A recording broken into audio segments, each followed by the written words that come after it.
Assalamualaikum warahmatullahi wabarakatuh. Sebelumnya perkenalkan nama saya Halil Rabani dengan NIM 10109240009. Saya dari Prodi Teknik Elektro Angkatan 24. Di sini saya akan menjelaskan materi dari matkul teknik teknik pengukuran dan akuisisi data. Jadi pada minggu kelima ya. Jadi langsung saja ke materinya. Nah, untuk materi minggu kelima tuh kita membahas konsep dasar kesalahan pengukuran. Jadi kita ada nih beberapa jenis kesalahan dalam kita mengukur sesuatu gitu, mengukur data-data begitu. Jadi di sini kesalahan tuh ada beberapa jenis.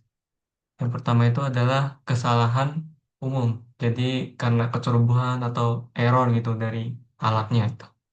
Jadi untuk penyebab dari kesalahan itu, kesalahan umum biasanya kalau kekeliruan dari kita sendiri manusia yang menguji itu dalam melakukan pembacaan, pencatatan atau penghitungan dan pemakaian instrumennya. Nah, contohnya kayak efek pembebanan yang ditimbulkan oleh voltmeter saat terhadap suatu rangkaian itu.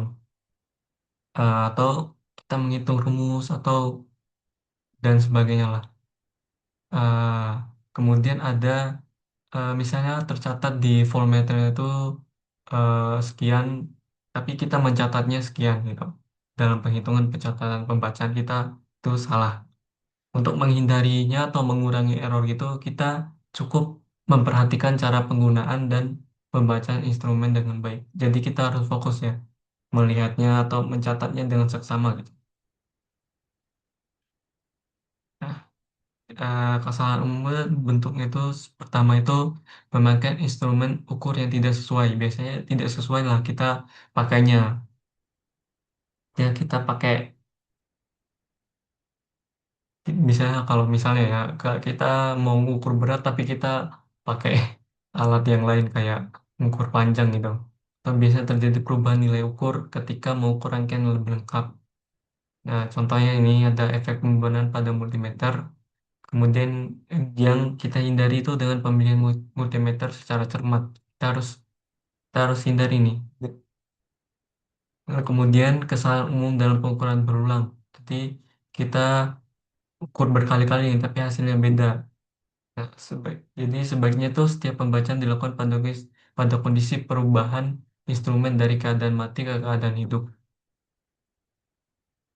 Nah, yang kedua itu ada kesalahan sistematis. Jadi dibagi jadi dua ya. Kesalahan sistematis tuh instrumental, instrumental error. Jadi ini dikarenakan struktur listrik atau mekaniknya. Contohnya tuh pegas yang teregang. Jadi kita untuk menghindarinya itu kita memilih instrumen yang sesuai dengan pengukurannya, menggunakan faktor koreksi dan mengkalibrasi instrumen dengan instrumen standar. Kemudian environmental error. Jadi disebabkan oleh eksternal kondisi sekitar, misalnya kayak temperatur, kelembapan udara gitu, tekanan. Kemudian ada kesalahan acak atau random error. Nah, jadi faktornya itu kita tidak ketahui atau terjadi walaupun semua kesalahan sistematis telah diperhitungkan gitu. Jadi kita tidak hindari, nggak tahu lah intinya acak gitu. Kalau cara hindarnya itu kita ukur berkali-kali, terus hitung rata-rata statistiknya. Nah, jadi untuk kesalahan pengukuran itu maksudnya ketidakpastian dengan sesuai hasil yang kita harapkan itu. Penyebabnya ada kesalahan pemain alat, kekeliruan menyalin data, salah membaca nilainya, dan lain sebagainya. Nah, cara tulisan hasil pengukuran. Nah, ini untuk rumusnya. X itu adalah hasil pengamatan, X adalah pendekatan nilai terhadap nilai benar, dan delta X itu sama dengan nilai ketidakpastian. Rumusnya nih. Nah, jenis-jenis ketidakpastian. Nah, pertama tuh dalam pengukuran tunggal, yang kita lakukannya hanya sekali gitu. Pada pengukuran tunggal, nilai penggantinya nilai benar adalah nilai yang dijadikan pengganti nilai benar dan hasil pengukuran itu sendiri. Jadi, sedangkan ketidakpastiannya itu diperoleh dari setengah nilai skala terkecil instrumen yang digunakan. Nah, untuk rumusnya seperti ini. Delta X sama dengan setengah kali skala terkecil. Tuh. Kemudian ada dalam ketidakpastian dalam pengukuran berulang gitu.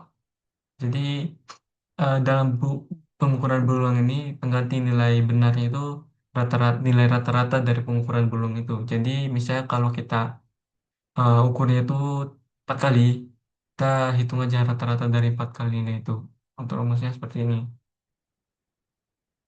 Kemudian ada ketidakpastian relatif. Jadi cara menentukan banyak angka yang boleh disertakan pada pengukuran. Jadi ketidakpastian relatif ini dapat ditentukan dengan membagi ketidakpastian pengukuran dengan nilai rata-rata pengukuran. Nah, jadi mirip ya kayak kayak dua tadi. Nah, untuk rumusnya seperti ini.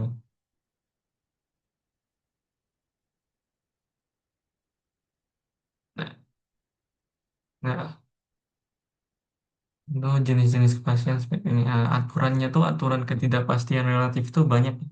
Angkanya yang dilaporkan. Nah, ketidakpastian relatif itu 10% berhak atas dua angka. Jadi untuk kepastian relatif 1% berhak atas tiga angka. Kemudian selanjutnya ketidakpastian relatif 0,1% berhak berhak atas 4 angka. Untuk ketiga, lanjutnya itu analisis statistik hasil pengukuran. Adanya kesalahan dalam pengukuran memerlukan analisis statistik. Nah, analisis statistiknya itu digunakan untuk mendapatkan hasil pengukuran yang mendekati data sebenarnya, gitu. Jadi kita analisis nih untuk tahu lah datanya itu mendekati dari data yang aslinya, gitu. Jadi kalau untuk analisis ini diperlukan data yang berulang. Jadi kita eh, praktikum berulang agar tahu nih agar bisa kita analisis. Nah, caranya tuh, nah dengan rata-rata nih untuk rumus seperti ini. Kemudian untuk jumlah pengukuran individu dibagi dengan jumlah pengukuran. Kemudian ada persimpangan rata-rata. Kita gunakan juga nih untuk menghindari kesalahan itu. Nah, ini rumusnya, rumus dia ini seperti ini. Jadi digunakan ketika kumpulan data berisi kurang dari 5 ukuran berulang. Selanjutnya ada standar deviasi. Jadi standar deviasi ini n-nya itu lebih dari atau sama dengan 5. Jadi digunakan untuk menyatakan ketepatan pengukuran gitu. Kemudian root mean square error. RMS ini adalah suatu metode alternatif yang digunakan untuk mengukur tingkat akurasi hasil pengukuran perakiraan suatu model atau pengukuran. Jadi ini adalah nilai rata-rata dari jumlah kuadrat kesalahan. Juga dalam menyatakan ukuran besarnya kesalahan yang dihasilkan oleh suatu model perakiraan atau pengukuran. Jadi nilainya itu menunjukkan variasi yang dihasilkan suatu model perakiraan atau pengukuran mendekati variasi nilai observasinya. Rumusnya seperti ini. Nah, untuk contoh nih, contoh soalnya ini seperti ini. Nah, Bisa, bisa di pause ya kalau ingin coba. Nah, ini seperti ini. Nah, nah, udah dijumpai kalau nyari rata-rata.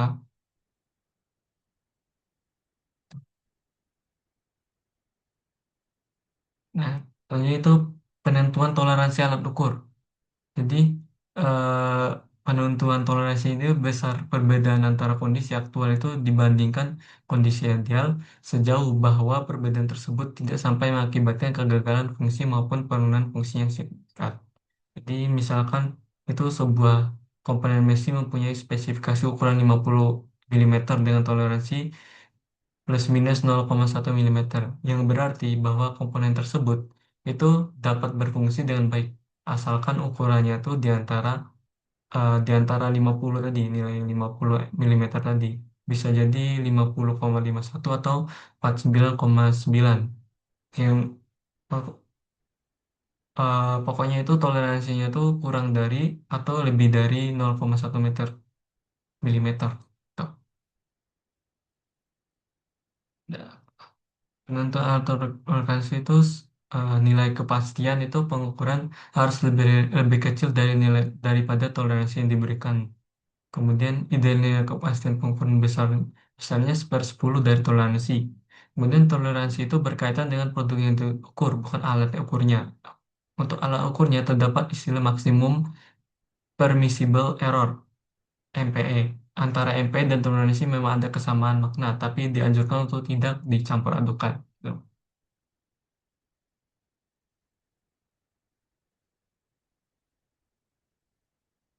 Penentuan toleransi alat ukur.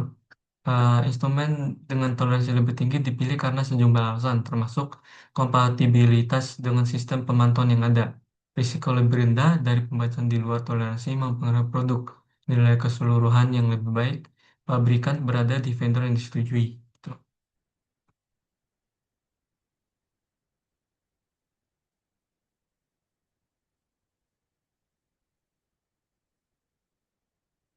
Jadi toleransi ukuran itu dibedakan lagi menjadi tiga. Jenis toleransi itu ada toleransi ukuran, toleransi nanti itu saya sini nggak kelihatan. Nah, toleransi ukuran itu dibedakan jadi beberapa lagi, toleransi standar, umum, khusus, dan sesuaian. Nah, selanjutnya itu ada toleransi geometrik. Jadi toleransi geometrik itu pada dasarnya memberikan kesempatan untuk memperlebar persyaratan dari toleransi ukuran. Jadi pemakaian toleransi geometrik itu hanya dianjurkan ketika memang perlu untuk meyakinkan ketepatan gitu. Kemudian ada konfigurasi kekasaran permukaan. Jadi dia antara mencakup tuh kekerasan permukaan dan bekas pengerjaan. Kemudian memegang peranan penting dalam perencanaan suatu elemen mesin, seperti berhubungan dengan gesekan, kehausan, pelumasan, tahanan, kayak kelelahan dan lainnya.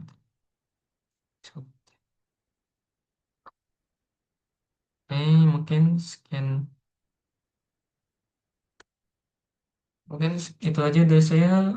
Lebih kurangnya saya mohon maaf. Bila ada kesalahan penjelasan atau kurangnya penjelasan saya mohon maaf.